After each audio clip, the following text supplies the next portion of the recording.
Meaning of half-heartedly.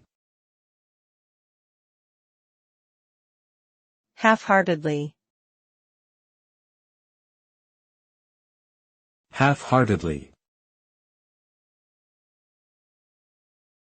Half-heartedly. Half-heartedly. The term half-heartedly is used to describe an action that is done without enthusiasm, commitment, or sincerity. When someone does something half-heartedly, they are not fully invested in the task and only put minimal effort into it. This can lead to substandard or incomplete results. For example, a student who studies half-heartedly will likely perform poorly on an exam.